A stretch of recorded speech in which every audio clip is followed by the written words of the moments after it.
أعوذ بالله من الشيطان الرجيم بسم الله الرحمن الرحيم السلام عليكم ورحمة الله تعالى وبركاته الحمد لله رب العالمين والصلاة والسلام على أشرف الأنبياء والمرسلين وعلى آله وصحبه أجمعين قال رب اشرح لي صدري ويسر لي أمري واحلل عقدة من لساني يفقه قولي سبحانك لا علم لنا إلا ما علمتنا إنك أنت العليم الحكيم ربنا افتح بيننا وبين قومنا بالحق وأنت خير الفاتحين اللهم صل وسلم على محمد وعلى آل محمد كما صليت على إبراهيم وعلى آل إبراهيم إنك حميد مجيد اللهم بارك على محمد وعلى آل محمد كما باركت على إبراهيم وعلى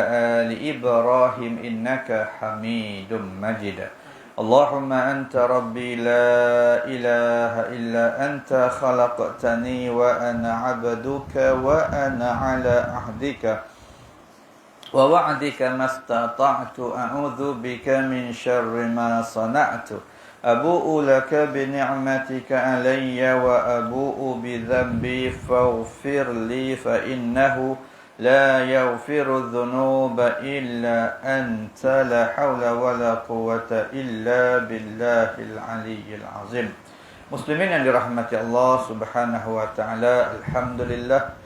Pertama kita merafakkan kesyukuran kepada Allah Subhanahu wa taala atas segala kurniaan nikmat dan pemberian yang diberikan oleh Allah Subhanahu wa taala. Mudah-mudahan kita mengharapkan semua nikmat yang Allah kurniakan kepada kita maka dapat kita pergunakan dengan sebaik-baiknya, terutama menjadikan segala nikmat tadi sebagai sebab untuk terus kita melaksanakan apa yang telah pun menjadi suatu kewajipan ataupun tanggungjawab kita kepada Allah Subhanahu wa taala, iaitu untuk kita melaksanakan ibadah. Mudah-mudahan ada di antara amalan-amalan dan kebaikan-kebaikan yang kita laksanakan akan diterima oleh Allah Subhanahu wa taala insya-Allah. Baik, jadi pada malam ni kita menyambung membincangkan sebahagian lagi daripada beberapa persoalan yang terdapat dalam kitab Risalah Al-Misbahul Munir fi Ma'rifatillahil Qadir, yang membincangkan tentang beberapa persoalan yang berkaitan dengan keimanan kita kepada Allah dan juga beberapa persoalan yang berkaitan dengan rukun-rukun iman yang lain. Jadi dah pun kita habis membincangkan ataupun berkongsi pandangan dan penjelasan pengarang kitab ini berkaitan dengan sifat-sifat yang wajib bagi Allah Subhanahu wa taala, yang mustahil bagi Allah Subhanahu wa taala dan yang harus bagi Allah Subhanahu wa taala. Dan pengarang kitab ni meneruskan penjelasan ataupun penerangan dia dengan menghuraikan beberapa persoalan yang berkaitan pula dengan sifat-sifat yang ada pada Rasul yang diutuskan oleh Allah Subhanahu wa taala. Baik.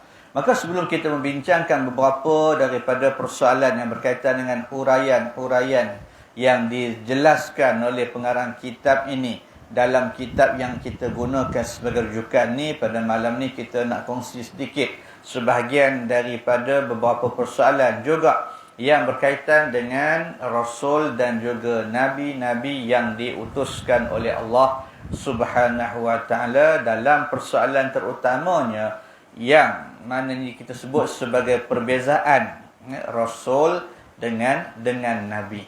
Jadi apa yang akan kita kongsikan pada malam ni sebahagian daripada mungkin perkara yang kita jarang dengar ataupun yang kita jarang jumpa, kerana biasa kita tahulah dalam keadaan bila sebut apa beza Rasul dengan Nabi, maka akan biasanya satu benda yang kita biasa faham, satu pemahaman yang biasa kita pegang ialah bahawasanya Rasul merupakan seorang yang manusia yang dilantik oleh Allah Subhanahu wa taala dan diberikan wahyu. Kemudian mana kata disuruh untuk menyampaikan wahyu yang tersebut, manakala Nabi pula tidak macam itu. Ini biasa yang kita biasa faham, yang kita biasa pegang, yang biasa kita tahu di dalam persoalan yang berkaitan dengan perbezaan di antara Nabi dan juga Rasul. Jadi perbezaan ini kata para ulama mengambil kira daripada firman Allah Subhanahu wa taala yang terdapat dalam surah Al-Hajj. Mana kata ulama bahawasanya Nabi ini ada tafsiran dia ataupun ada ta'rifan dia, dan juga Rasul pun ada ta'rifan dia, maka ini dia punya dalil. Yang mana dalam surah tadi atau surah Al-Hajj pada ayat yang ke-52 Allah menyatakan wa ma arsalna min qablika mir rasulin wala nabiyyin illa idza tamanna alqasyaitanu fi umniyatihi. Baik.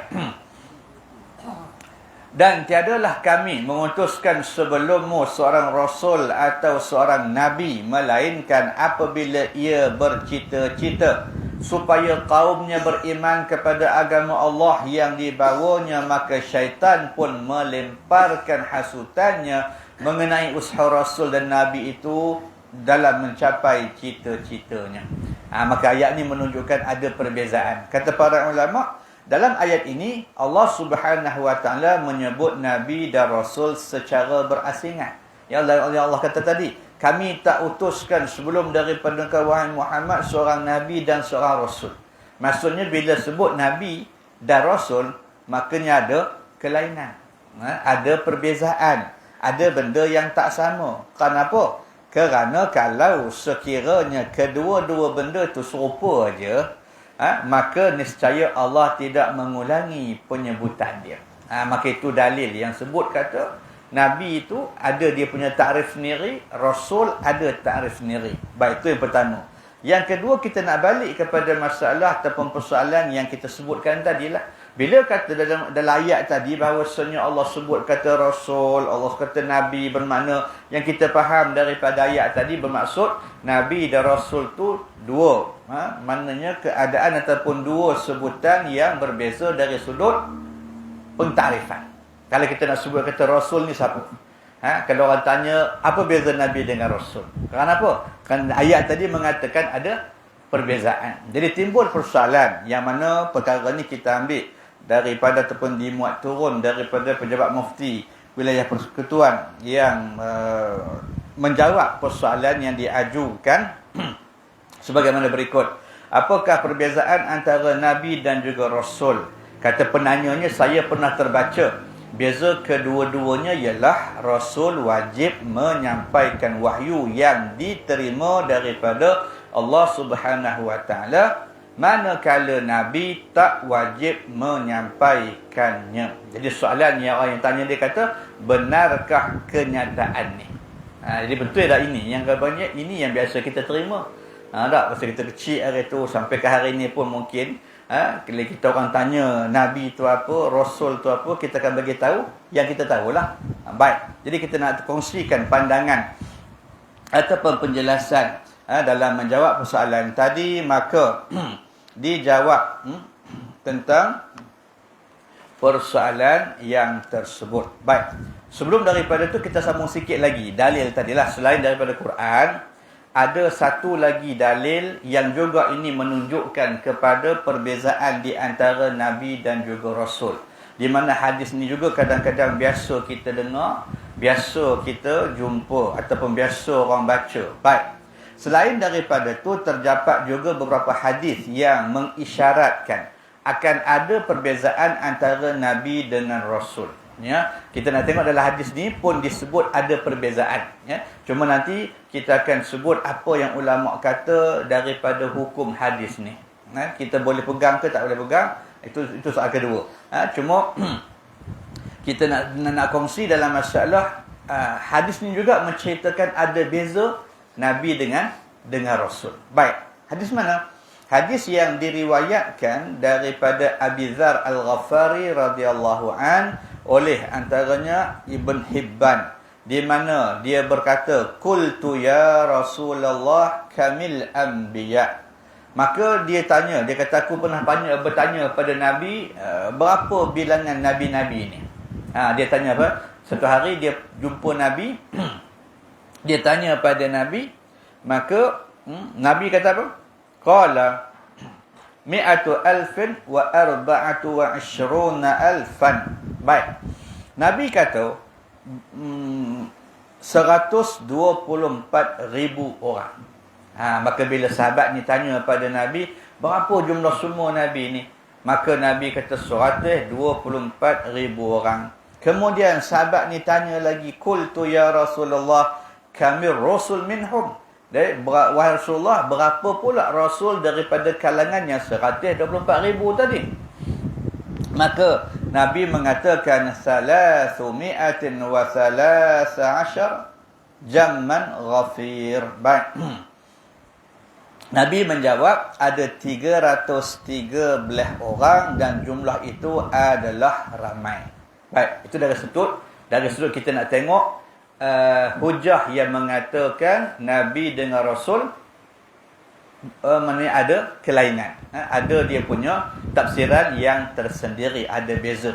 Cuma daripada soalan mana kata hadis ni, boleh tak kita pegang kata hadis sebagai hujah yang mengatakan memang Nabi itu ada 124,000, Rasul 113, yang tu perkara kedua. Di mana pengamatan ataupun penilaian para ulama berkaitan dengan hadis ini, maka kalau kita merujuk kepada hukum hadis, pentahqiq bagi Sahih Ibn Hibban, ini orang yang menyiasat ataupun orang yang meneliti hadis-hadis yang ada itu, antaranya orang yang biasa yang tengok dalam kitab hadis Ibn Hibban, Syekh Shu'aib Arnaud pula menyatakan hadis ini teramat lemah. Pada dia hadis ni bila dia nilai adalah benda-benda yang menjadikan status hadis tadi cukup lemah. Bermakna kalau dalam hukumnya hadis lemah ni kita tak boleh jadikan sebagai hujah. Jadi kalau kita cerita pada orang, tak, Nabi tu ada 124,000, Rasul 313, orang kata mana kamu tahu? Ni hadis cakap, itu tak boleh. Pasal hadis ni tak cukup kuat. Ya, hadis ni dia tak cukup, ya, tak cukup kuat untuk dijadikan hujah mengatakan Nabi ada 124,000, Rasul ada 113. Cuma kita kongsikan nak tunjuk beza tu aja. Tak, nak tunjuk beza, maknanya ada beza Nabi dengan Rasul. Dari segi tarikh yang nanti kita kongsikan insya-Allah, ada 3 pandangan para ulama dalam memberikan tarikh siapa Nabi, siapa Rasul. Baik. Jadi itu kata maknanya Syekh Shu'aib Arnaud. Hadis ini juga didaifkan oleh Imam As-Suyuti. Jadi ada ulama lain juga mengatakan hadis ni hadis yang daif. Hadis yang tak boleh kita jadikan sebagai satu hujah, sebagai sandaran untuk kita menyatakan sesuatu yang disampaikan ataupun yang dinyatakan oleh hadis tadi. Begitu juga oleh Imam Ibnu Katsir. Dia kata yang menjadikan ataupun yang disebab hadis ni dhaif ataupun hadis ni dipersoalkan oleh para ulama kerana salah seorang perawi hadis ini, iaitu namanya Ibrahim ibn Hisham, dikritik oleh ramai ulama hadis seperti Imam Ibn Jauzi, dan kerana itu beliau memasukkan hadis ini dalam himpunan hadis-hadis palsu. Jadi ada pasal hadis ni yang jadi lemah kuat pasal apa? Bukan hadis tu sendiri. Tu yang tukang cerita tu. Dia tukang cerita tu. Kalau tukang ceritanya tu orang tak petikai, boleh terima hadis tadi. Tapi kadang-kadang tukang cerita tu ataupun perawi tu, kerana hadis ni sampai dia ada jalan dia daripada Nabi, sahabat, guna turun. Jadi yang bawa cerita tu lah. Jadi dalam hadis ni kata Imam Ibn Katsir, ada satu orang yang namanya Ibrahim ibn Hisham. Dia ni perawi hadis tapi memang banyak dikritik ataupun diberikan ulasan oleh para ulama hingga menjadikan hadis-hadis yang dirawi tadi dalam keadaan menyata terlalu lemah dan seumpamanya. Jadi dalam keadaan kalaulah contohlah orang nak berhujah mengatakan Nabi itu ada 124,000, Rasul 313, ni hadis yang ada, maka hadis ni hadis lemah. Hingga ada ulama mengatakan ini hadis yang disebut sebagai hadis palsu. Nabi tak cakap apa, tapi orang ni yang cerita, orang ni yang kata. Okey, itu dari segi maknanya kita kongsikan. Ini bukan kata nak ambil hadis ni, tapi nak sebut kata hadis ni menunjukkan ada perbezaan. Baik, kita balik kepada masalah tadi. Di mana dalam memahami, kalau sekiranya orang tanya Rasul tu siapa, Nabi tu siapa, maka ini pandangan para ulama. Maka di bawah persoalan yang berkaitan dengan definisi atau perbezaan antara Nabi dan Rasul, maka ada 3 pandangan. Pandangan pertama, yang mana ini antara pandangan yang masyhur. Ini juga pandangan yang kita biasa tahu hari ini. Daripada kecil hari itu kita belajar, inilah benda yang diberitahu pada kita. Apa dia? Iaitu Nabi diturunkan wahyu kepadanya dalam bentuk syarak dan tidak disuruh untuk menyampaikannya. Manakala Rasul pula disuruh untuk menyampaikan wahyu yang diturunkan kepadanya. Inilah yang biasa kita pegang tu. Nak bila orang tanya Nabi siapa, kita kata Nabi ni orang yang Allah pilih, kemudian dia beri wahyu tapi dia tak suruh untuk berdakwah. Ya. Kemudian Rasul pula siapa? Rasul ni orang yang Allah pilih, kemudian Allah beri wahyu, kemudian disuruh menyampaikan. Ini benda yang biasa dah kita tahu. Ini pandangan yang pertama. Di mana pandangan yang pertama ini merupakan pandangan yang dipilih di sisi Imam Abi Al-Is Al-Hanafi dan Imam Asy-Sya'rani. Baik. Kemudian, ini hadis yang ni pandangan pertama. Cuma pandangan pertama ni dipersoalkan ataupun orang kata apa? Nak kata kritik lah, tapi mana kata ditimbulkan persoalan oleh sebahagian daripada ulama lain. Kalau kita nak kata bahawasanya Nabi ni orang yang Allah pilih, seorang lelaki yang Allah pilih, kemudian diberikan wahyu, tak diwajibkan dia untuk sampai pada manusia. Rasul pula seorang lelaki yang Allah pilih, kemudian diberi wahyu, kemudian disuruh sampaikan pula kepada manusia. Maka walaupun ini pandangan yang disebut oleh pandangan para ulama, tapi ada ulama yang tak berapa nak terima pandangan ini. Antaranya Syekh Sulaiman Al-Ashqar yang menolak takrifan tadi atas beberapa alasan. Seorang ulama mengatakan ini betul lah kalau nak kata gitu pun, tapi dalam keadaan persoalan dia, ada persoalan yang timbul nanti dalam takrif yang biasa kita tahu tu. Baik, apa kata dia? Antaranya alasan dia, Allah Subhanahu Wa Taala mengutuskan Nabi sebagaimana dia mengutuskan Rasul, dan pengutusan semestinya mewajibkan menyampaikan wahyu. Tak? Bila Allah mana kata utuskan Nabi, serupa macam Allah utuskan Rasul. Dan dalam takrif tadi pun kita kata tak, laki-laki yang dipilih oleh Allah diberi wahyu. Cuma bezanya yang ni suruh sampai, yang tu tak suruh sampai. Jadi tentu ada benda yang boleh menimbulkan persoalan. Tak? Sebab kalaulah maknanya caranya sama, kalau maknanya kaedahnya sama, tentulah benda yang terhasil sama juga. Tak? Macam kita buat contoh kata satu makanan, semua sama, jadi benda yang keluar tu sama lah. Tak? Maknanya itulah natijah dia. Kalau sekiranya Allah dah utuskan Nabi dengan Rasul tu dalam keadaan yang sama, maka tentulah dua-duanya disuruh menyampaikan wahyu. Jadi kenapa pula ada seorang boleh sampai, seorang tak payah sampai? Baik, ini antara hujah ulama yang menolak ataupun tak bersetuju dengan pandangan yang pertama. Bukan nak kata salah, tapi dari sudut penerimaan tu ada ulama mengatakan yang ni agak lemah. Pasal satu hujah dia tadi. Baik. Yang kedua kata mereka, tidak menyampaikan wahyu Allah Subhanahu Wa Taala dikira sebagai menyembunyikan wahyunya. Bila mana kata tadi, takrifnya Nabi itu dia orang yang tak disuruh menyampaikan wahyu, maka dari segi apa yang boleh kita faham, seolah-olah mana perbuatan Nabi tadi menyembunyikan wahyu Allah Subhanahu Wa Taala. Sedangkan Allah Subhanahu Wa Taala tidak menurunkan wahyunya untuk disimpan dalam hati seseorang manusia dan hilang selepas kematiannya. Maka ini di antara hujah golongan ulama lain yang menolak pandangan yang pertama inilah. Pandangan yang mengatakan Nabi ini seorang lelaki yang Allah pilih, Allah beri wahyu, dia tak wajib sampaikan pada orang lain. Rasul pula seorang lelaki yang Allah pilih, diberi wahyu dan wajib dia kena bagi pada orang lain. Ini pandangan yang biasa kita pegang.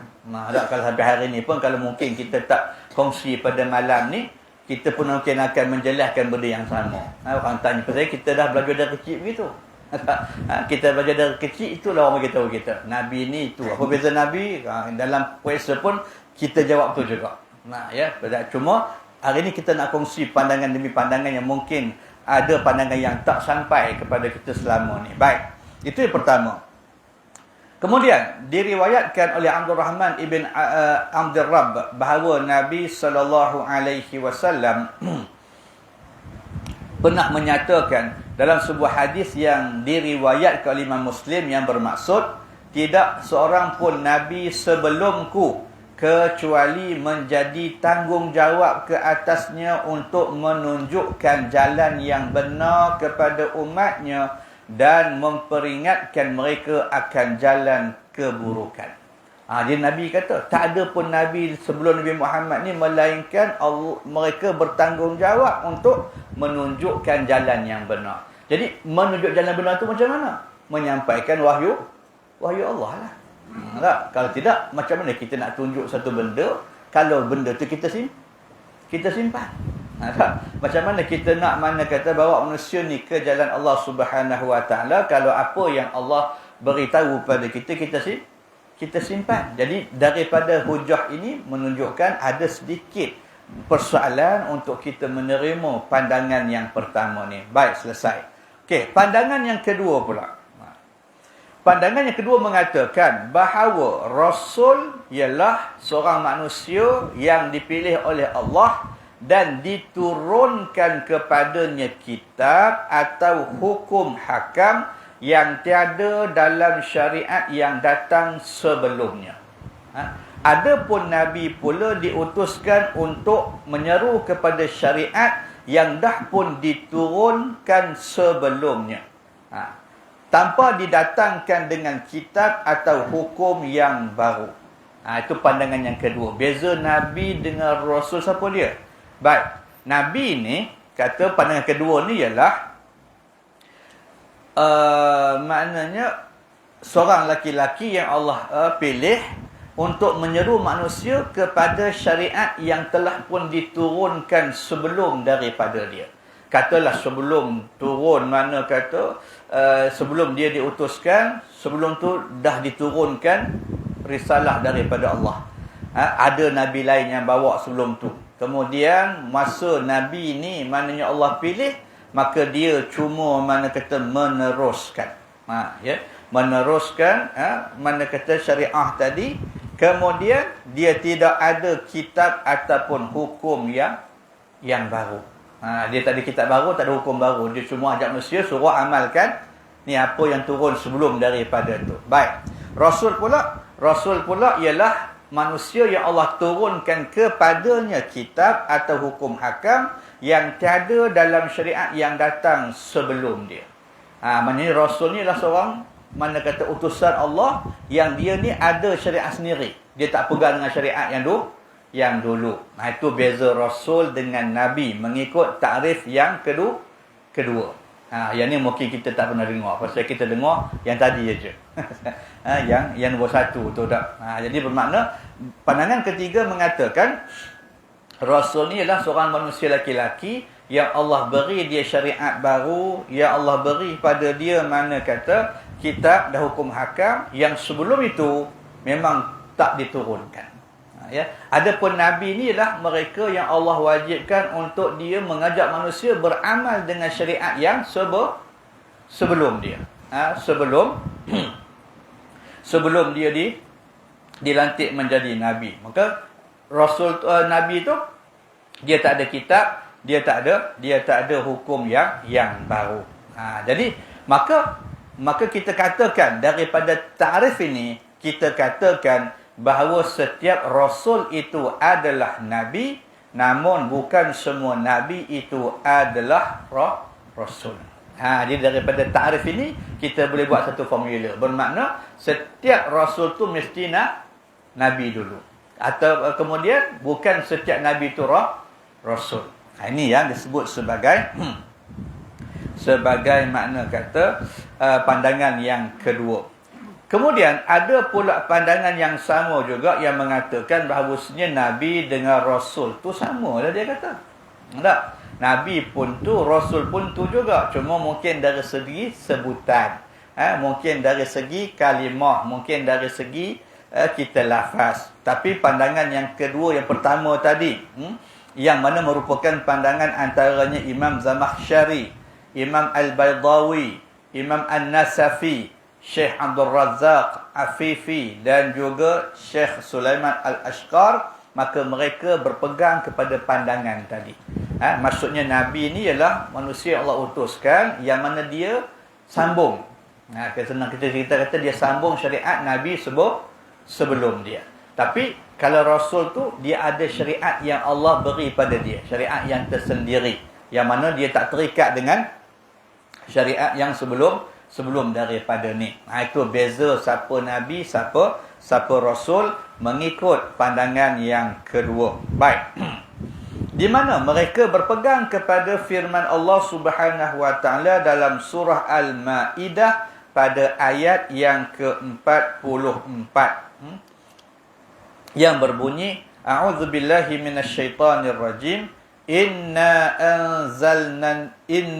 anzalna at-taurata fiha hudan wa nur yahkumu bihan nabiyyun.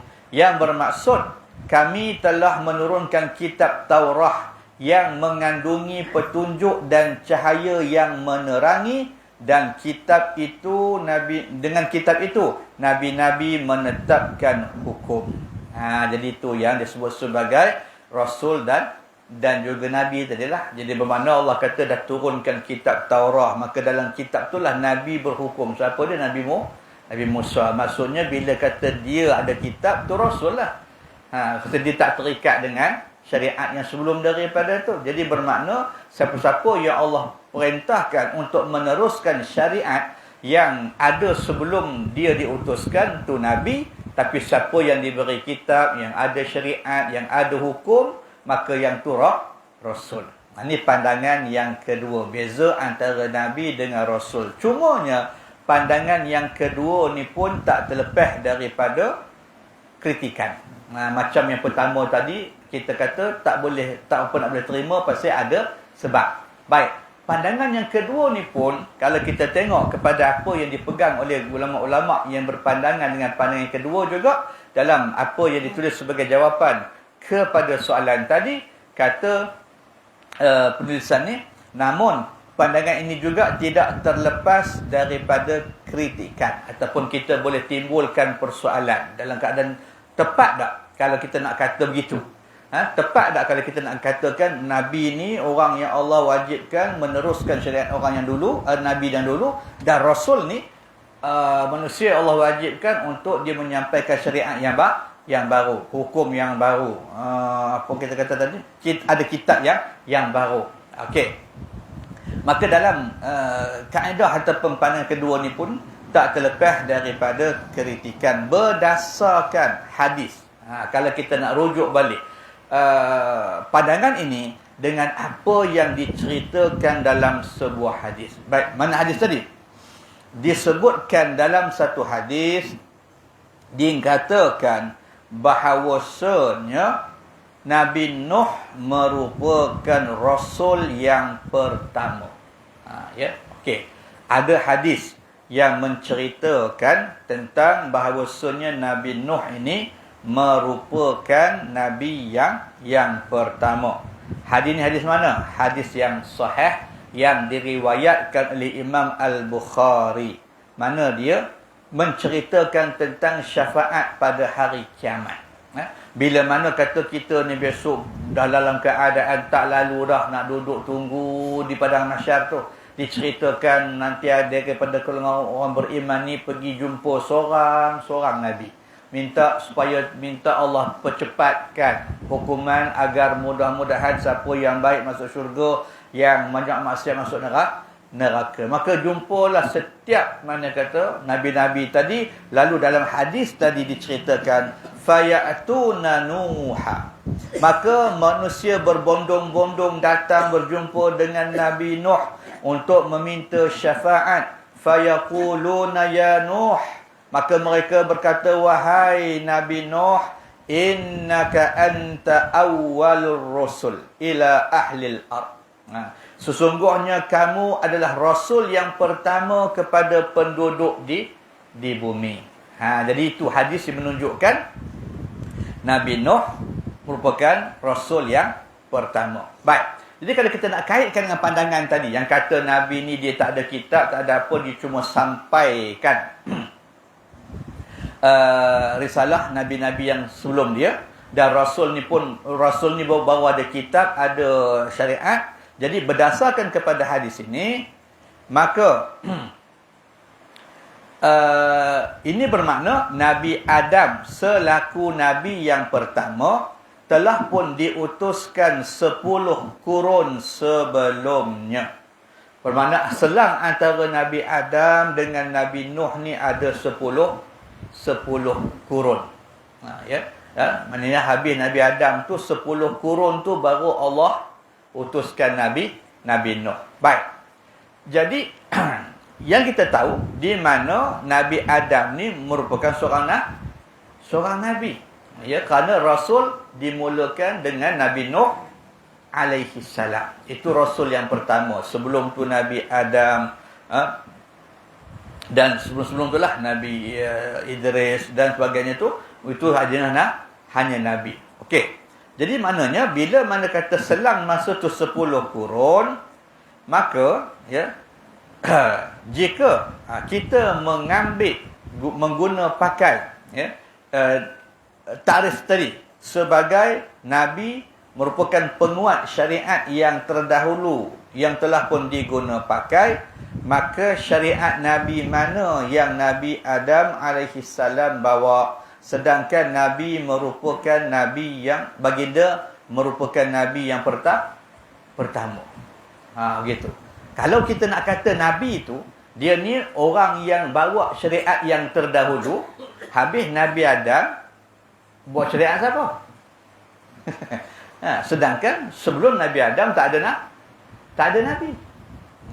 Kalau kita nak kata ikut ni lah, pasal kata kata pahaman kedua ni tadi, dia kata nabi ni orang yang bawa syariat nabi-nabi dulu.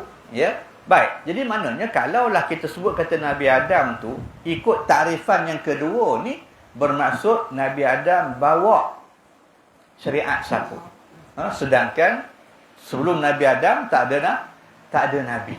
Dia tentulah daripada segi persoalan tadi, dia jadi sedikit timbul persoalan juga yang tadi kan kita kata tadi, dalam keadaan pada yang kedua ni pun agak tak kuat jugalah untuk maknanya kita nak sebut kata beza antara nabi dengan rasul. Beza antara nabi dengan rasul tu pandangan yang kedua. Begitu juga kata orang yang mana kata bertanya tentang persoalan tadi, kalau kita melihat kepada firman Allah Subhanahu wa taala yang terdapat di dalam surah Maryam pada ayat yang ke-30, yang mana firman Allah, qala inni abdullah atanil kitab wa ja'alani nabiyya. Sesungguhnya aku, kata Nabi Isa, adalah hamba Allah yang mana dia telah memberi kepadaku kitab Injil dan dia telah menjadikan aku seorang nabi.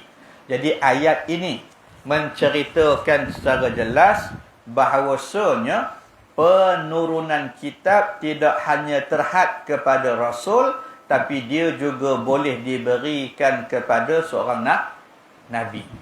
Pasal ayat tadi Nabi Isa kata aku ni nabi. Nabi Isa tak kata aku rasul. Tak. Sedangkan tarikh tadi mengatakan yang rasul ni Allah bagi bagi kita, seolah-olah ada pencanggahan di antara apa yang Allah cerita dalam Quran dengan apa yang dipaham oleh golongan ulama yang kedua. Itu takrif yang kedua. Okey, kita pergi kepada takrif yang terakhir, itu takrif yang ketiga. Sebelum kita nak sambung ni untuk kita menambah pengetahuan lah. Mungkin kita pun tak pernah dengar benda ni. Tak pasal dulu tu itu satu benda yang disampaikan. Kita sampai sekarang, sampai hari ni kita sebut kata taklah kata salah. Cuma kalau nak dibandingkan di antara beberapa nanti mungkin pandangan yang kita pegang tu agak yang paling lemah. Yang kita kata Nabi tu ada wahyu tapi tak suruh sampai, Rasul ni ada wahyu wajib sampai. Itu pandangan yang pertama tadilah. Baik. Pandangan yang ketiga pula. Ini pandangan yang ketiga yang dalam kesimpulan nanti kita akan sebut, inilah pandangan yang paling tepat ataupun peratus ketepatannya lebih daripada dua pandangan yang tadi. Baik, apa pandangan ketiga ni? Pandangan ketiga ini yang disebut sebagai pandangan Ibn Taymiyah yang menyatakan bahawasanya Nabi itu ialah seorang manusia yang diutuskan kepada kaum yang kafir dan ingkar. Itu Rasul. Kalau kaum dia tadi orang yang kafir, orang yang ingkar, dia pergi dakwah, tu namanya Rasul. Baik. Manakala Nabi pula diutuskan kepada kaum yang beriman untuk mengajar mereka perkara yang mereka sudah ketahui dan sudah diajarkan sebelum dia. Adapun Nabi ni kalau kata dia pergi, maka dia ajar kaum dia yang dah beriman dah. Dia ajar ataupun dia beritahu benda-benda yang mereka dah tahu sebagai peringatan dan sebagainya. Baik. Dan tidak disyariatkan, tidak disyaratkan, kata pandangan ni, bagi seorang Rasul untuk membawa risalah yang baru. Jadi pandangan ketiga mengatakan, walaupun pandangan kedua tadi mengatakan Rasul ada syariat baru, tapi pandangan ulama ketiga ni mengatakan itu bukan syarat. Bukan syarat seorang nak jadi Rasul dia mesti bawa syariat yang baru. Mana bukti dia? Seperti Nabi Yusuf yang merupakan seorang Rasul, namun baginda berpegang kepada ajaran Nabi Ibrahim alaihissalam. Nabi Yusuf. Nabi Yusuf itu Rasul tak? Rasul. Tapi ada syarat baru.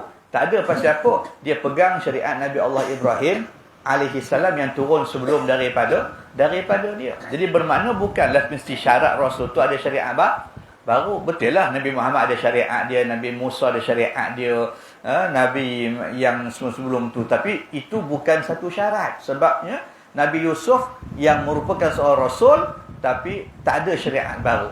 Dia berpegang kepada syariat ataupun ajaran Nabi Allah Ibrahim alaihissalam. Sementara itu, Nabi Daud dan Nabi Sulaiman juga merupakan seorang Rasul. Namun, mereka membawa ajaran yang terdapat dalam kitab Taurah. Taurah itu kepada siapa? Nabi Musa.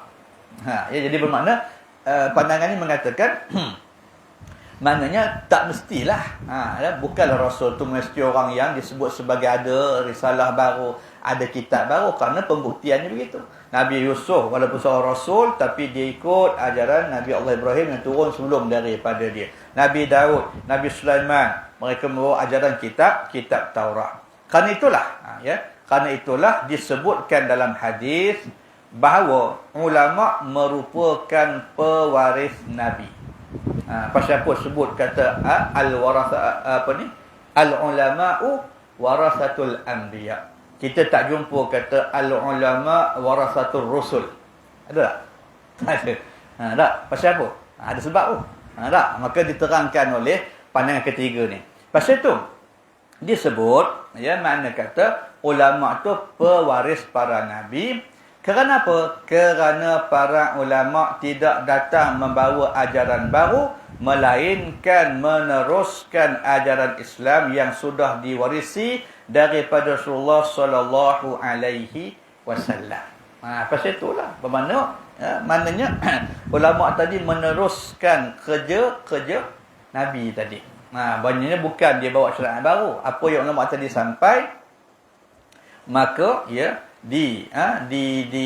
diteruskan ataupun meneruskan apa yang diwarisi oleh Rasul oleh Rasulullah sallallahu alaihi wasallam. Ini pandangan yang ketiga yang menceritakan tentang ta'arif antara Rasul dengan Nabi. Jadi kata dia Rasul ni manusia Allah utuskan pada kaum yang kafir dan ingkar. Nabi Musa, siapa dia? Menghadap Fir'aun. Nabi mana kata Ibrahim, menghadap siapa? Menghadap Namrud. Ni semua jenis taiko-taiko ni. jenis tak kira orang, kira dia seorang aja. Nabi Muhammad berhadapan dengan kedegilan kaum Quraisy ketika itu. Jadi maknanya itu Rasul. Itu jenis Rasul. Adapun Nabi ni dia dah memang ada di kalangan umat yang beriman, cuma dia menyampaikan apa yang dah pun diketahui ataupun yang dah pun diajar sebelum daripada itu. Baik. Maka di antara dalil, mana dalil yang menyokong pandangan yang ketiga ni ataupun Ibn Taymiyah mana kata punya pandangan ni ambil daripada mana? Maka di antara dalil yang menyokong pandangan ini adalah tafsir Ibn Abbas radhiyallahu anhuma terhadap firman Allah Subhanahu wa taala yang terdapat dalam surah Al-Baqarah ayat 213. Apa kata Allah? Allah kata, "Kana an-nasu ummatan wahidah, faba'athallahu an-nabiyyina mubasysyirin wa mundzirin, wa anzala ma'ahumul kitaba bil haqqi liyahkuma bainan nas fi makhtalafu fihi." Kalau kita tengok dalam surah Al-Baqarah 213, yang bermaksud pada mulanya manusia itu ialah umat yang satu, yang ni menurut agama Allah yang satu. Ini asal manusia itu semua beriman kepada Allah Subhanahu wa taala. Tetapi setelah mereka berselisih, maka Allah mengutuskan nabi-nabi sebagai pemberi khabar gembira kepada orang-orang yang beriman dengan balasan syurga dan memberi amaran kepada mereka yang ingkar dengan balasan azab neraka. Dan Allah menurunkan bersama nabi-nabi itu kitab-kitab suci yang mengandungi keterangan-keterangan yang benar untuk menjalankan hukum di antara manusia mengenai apa yang diperselisihkan.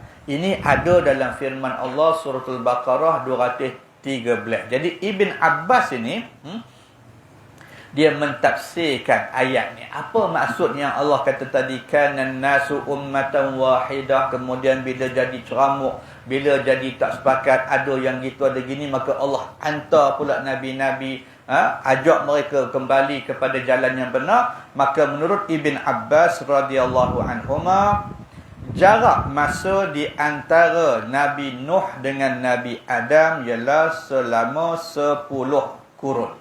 Tadi kita katalah antara Nabi Adam dengan Nabi Nuh tu selang masanya 10 kurun.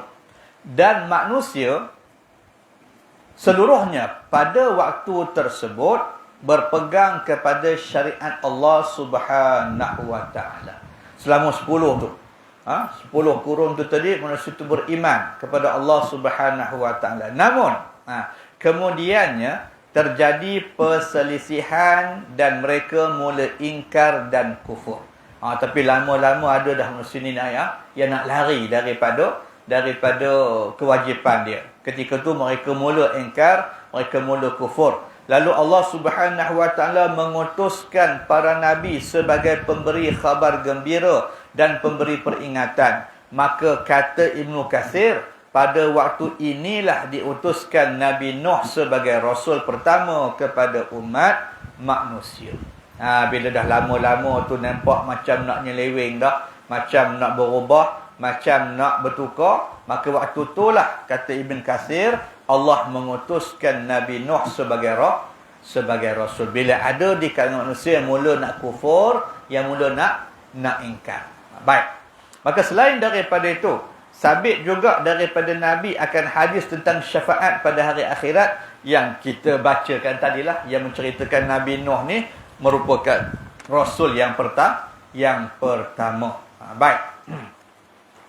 Jadi maksud dia, Hadis ini menjadi penguat bahawa Nabi Adam itu seorang Nabi dan bukan seorang Rasul, kerana kaum keluarganya ketika itu semuanya beriman kepada Allah Subhanahu wa Ta'ala.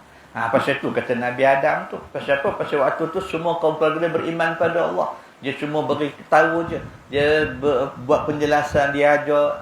Jadi bukan Rasul. Pasal apa? Waktu tu tak ada yang menyeleweng lagi. Tak, yang start nak seleweng ni zaman tu. Antara zaman Nabi Nuh dengan Nabi Adam dengan Nabi Nuh, situ dah ada dah.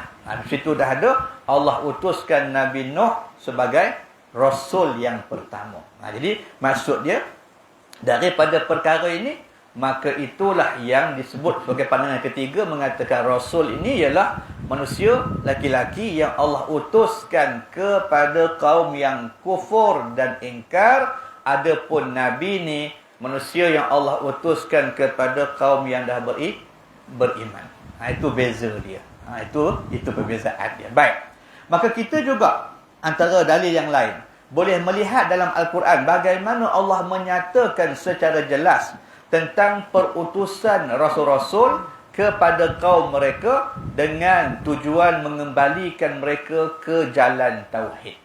Jadi Allah sebut dalam Al-Quran tentang nabi-nabi yang Allah utuskan kepada nabi-nabi yang Allah utuskan kepada kaum mereka sebagai rasul. Untuk apa? Nak ajak balik mereka beriman kepada Allah. Maksudnya mereka dah lari, dah menyeleweng, dah tak nak beriman, dah tak nak buat baik, dah tak nak taat. Jadi itu yang Allah cerita.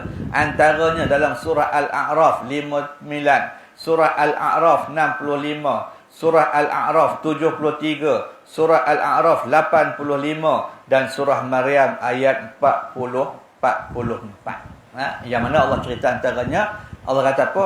Laqad arsalna Nuhan ila qaumihi faqala ya qaumi ibudullah ma lakum min ilahin ghairuh. Dan kami telah mengutuskan Nabi Nuh kepada kaumnya. Lalu Nuh berkata, wahai kaum aku, sembahlah kamu akan Allah dengan sebenar-benar sembahan, di mana tidak ada Tuhan yang berhak disembah melainkan Allah Subhanahu wa Ta'ala. Begitu juga ayat lain, wa ila 'adin akhahum huda, dan kepada kaum 'Ad kami utuskan kepada mereka saudara mereka Nabi Nuh. Lalu dia berkata, wahai kaumku, sembahlah kamu akan Allah, sebenarnya tidak ada Tuhan bagi kamu selain daripadanya. Jadi banyak lagi lah ayat-ayat yang kita katakan tadi, semua mengajak maknanya kaum mereka kembali beriman kepada Allah Subhanahu wa Ta'ala. Maka semua yang Allah sebut tu Rasul. Nabi Nuh Rasul, Nabi Hud Rasul, Nabi Saleh Rasul, Nabi Shu'aib Rasul. Begitu juga tentang ayat-ayat yang menceritakan maknanya persoalan-persoalan yang dilakukan oleh rasul-rasul yang menerima amanah daripada Allah Subhanahu wa Ta'ala. Begitu juga dalam surah As-Saffat ayat 123, ayat 126, yang mana diceritakan dan bermaksud dan sesungguhnya Nabi Ilyas adalah dari rasul-rasul kami yang diutuskan. Mengingatlah peristiwa ketika dia berkata kepada kaumnya, hendaklah kamu mematuhi suruhan Allah dan menjauhi larangannya. Patutkah kamu menyembah berhala yang disebut sebagai mana kata Ba'lan, dan kamu meninggalkan ibadah kepada sebijak-bijak pencipta, iaitu Allah Tuhan kamu dan Tuhan datuk nenek kamu yang telah lalu. Jadi cerita ayat ni bagaimana Nabi Ilyas sebagai Rasul ajak balik kaum dia yang menyembah berhala yang dinamakan sebagai Ba'lan. Sembah berhala, tak nak sembah Allah. Jadi bermakna itu kerja Rasul. Jadi daripada ayat-ayat ini, maka disebutkan pandangan ketiga mengatakan Rasul tu mereka yang diutuskan kepada kaum yang kafir, kaum yang ingkar. Nabi pula diutuskan kepada kaum yang dah memang beriman, sebagaimana Nabi Adam alaihissalam, di mana waktu dia jadi Nabi, seluruh keluarga dia tadi, anak pinak, keturunan dia beriman. Cuma bila nak masuk sikit zaman Nabi Nuh tu, dah mula dah. Dah mula dah ada yang nak menyeleweng, ada yang nak menyimpang, maka Nabi Nuh itulah sebagai Rasul yang pertama. Kenapa? Kerana dah ada orang yang ingkar. Kerana dah ada orang yang tak mau ikut. Maka ini yang disebut sebagai persoalan Nabi dan Rasul. Begitu juga tentang pengutusan Nabi Musa kepada Fir'aun, Nabi Muhammad kepada musyrikin Quraisy, yang membawa mesej tauhid yang mencakupi seluruh manusia hingga ke akhir zaman. Semuanya menjadi petunjuk yang jelas bahawa mereka merupakan para rasul yang diutuskan untuk mengembalikan manusia ke jalan pengabdian diri hanya kepada Allah setelah mereka berlaku syirik menyembah selain daripadanya. Itu 3 pandangan, ya. Yang ni, pandangan pertama yang bisa kita pegang tu, pandangan kedua tadi, dan pandangan yang ketiga. Jadi kesimpulan, kita baca kesimpulan yang disebut sebagai pandangan ataupun kesimpulan yang disebut sebagai mana kata menjawab soalan tadi, maka tuntasnya kami berpandangan bahawa takrifan yang sering digunakan untuk menyatakan Nabi tidak diperintahkan untuk menyampaikan wahyu adalah tidak tepat, dan takrifan ini dikritik oleh sekian ramai para ulama. Kami juga berpegang kepada apa yang disebut sebagai pandangan Ibn Taymiyah yang mengatakan bahawa Rasul itu diutuskan kepada kaum yang kafir dan ingkar, sama ada dengan membawa syariat yang baru seperti Nabi Muhammad SAW, atau dengan meneruskan syariat sebelumnya seperti Nabi Ismail yang diutuskan kepada Bani Jurhum dengan membawa syariat bapanya Nabi Allah Ibrahim. Adapun Nabi diutuskan kepada kaum yang sudah beriman seperti Nabi Adam, Nabi Idris, Nabi Syith dan sebagainya. Maka definisi ini setelah diteliti dengan konsisten dengan adalah konsisten dengan ayat-ayat Al-Quran dan sirah para anbiya dan mursalin, justru itu ia merupakan pandangan ataupun takrifan yang paling kuat untuk dipegang pada pandangan kami. Wallahu a'lam. Itulah yang kita kongsi. Tapi pulanglah nak bagaimana pun. Bukan kata yang satu tu tak betul, salah. Tak. Cuma nak kongsi kata sebenarnya ada lagi pandangan lain yang mungkin lebih kuat daripada pandangan yang kita biasa jumpa. Bukan kata yang kita bersama ni salah. Tak. Betul lah tu. Ya. Ulama juga sebut. Tak. Ada dalil, ada hujah. Cuma kalau nak dibanding-bandingkan ataupun kalau kita nak melihat kepada persoalan beberapa pandangan yang lain, jadi apa yang kita bincang tadi, maksudnya pandangan yang ketiga tu lebih kuat. Jadi kalau kita nak pakai hari ni, kalau orang tanya siapa Nabi, kita kata Nabi ni manusia laki-laki Allah utuskan kepada kaumnya yang dah beriman. Ya? Rasul ni manusia laki-laki Allah utuskan kepada kaum yang ingkar dengan kafir. Sudah habis cerita. Itulah beza Rasul dengan Nabi. Wallahu a'lam. InsyaAllah nanti kita akan sambung penjelasan berkaitan dengan huraian sifat-sifat Rasul-Rasul yang diutuskan oleh Allah Subhanahu wa ta'ala, insyaAllah. Mudah-mudahan Allah Subhanahu wa ta'ala memberikan sedikit ataupun memberikan kebaikan dalam apa yang kita kongsikan pada malam ini, terutama untuk kita melihat kepada sudut pandangan ataupun penjelasan para ulama berkaitan dengan hal-hal yang dah pun memang kita tahu. Mungkin hari ini kita cuma menambah beberapa pandangan yang lain untuk meluaskan mana kata minda kita, menambah ilmu kita. Mudah-mudahan kita memahami persoalan-persoalan yang terdapat dalam syariat Allah SWT ni dengan cara yang sebetul, dengan cara yang sempurna, insyaAllah. Bersama-sama kita tangguh dengan tasbih kafarah dan suratul asr. Subhanakallahumma wa bihamdika ashhadu an la ilaha illa anta astaghfiruka wa atubu ilaik. Bismillahirrahmanirrahim. Wal asri innal insana lafi khusr illa alladhina amanu wa amilus solihat wa tawasaw bil haqqi wa tawasaw bis sabr. A'udzu billahi minasy syaithanir rajim. Bismillahirrahmanirrahim. Alhamdulillahi rabbil alamin. Hamdan hamidin, hamdan syakirin, hamdan yuwafi ni'amahu wa yukafi'u mazidah. يا ربنا لك الحمد كما ينبغي لجلال وجهك وعظيم سلطانك.